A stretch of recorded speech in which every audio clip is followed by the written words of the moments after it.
செங்கோட்டையனே தாவேகா பக்கம் போனாரு.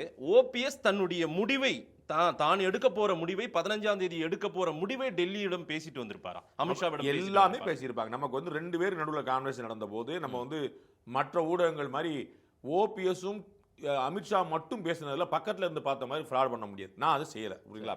இயல்புல நான் புரிந்து கொள்ளக்கூடியது என்ன, எல்லா விட்டத்தையும் பேசியிருப்பார். அவரே சொல்லியிருக்கார், நான் அரசியல் பேசினோம், தமிழ்நாட்டு நிலவரங்கள் பேசினோம், அப்டேட் பண்ண எல்லாமே பேசியிருப்பார். அதுல எனக்கு என்னென்ன வாய்ப்புகள் இருக்குங்கிறதையும் பேசியிருப்பார். பாஸ், நான் வந்து உங்க கூட சேர விரும்புறேன், நீங்க மாட்டேங்க, எனக்கு வேற வாய்ப்பு இருக்கு, எனக்கு ஆஃபர் இருக்கு, அது ஆட்டோமேட்டிக்கா சொல்லுவாங்க. அது கட்டாயம் சொல்லியிருப்பாரு. அவங்க திருமதி சசிகலா என்ன விரும்புறாங்க, திரு வைத்திலிங்கம் என்ன விரும்புறாரு, மனோஜ் பாண்டியன் இப்போ டிஎம்கே போயிட்டாரு, இன்னும் 4 பேர் டிஎம்கேக்கு போயிடலாம், எனக்கு ஒரு நெருக்கடி ஏற்படலாம், திருமதி சசிகலாவுக்கு ஒரு வருத்தம் இருக்குது, திரு டிடிவி என்ன மனசுல நினைச்சிருக்காரு, ஏன்னா திரு டிடிவியும் திரு ஓபிஎஸும் இணைந்து செயல்படுவது அப்படின்னு 2 பேரும் அறிவிச்சிருக்கிறாங்க. இனிமேல் நாங்கள் இணைந்து செயல்படுவோம் அப்படின்னு திரு ஓபிஎஸ் அவர்கள் நீக்கப்பட்ட பிறகு ரொம்ப தெளிவாக சொல்லியிருக்காரு. நானும் அண்ணன் சார் டிடிவி சாரும் இணைந்து செயல்படுவோம். அவர் சொல்லியிருக்காரு, நானும் சேர்மனும் இணைந்து 2 பேருமே சொல்லியிருக்காங்க. ஸோ இந்த விஷயம் திரு டிடிவி சேர்த்து உள்ள கொண்டு வருவதற்கான ஏற்பாடாக இருக்கும்.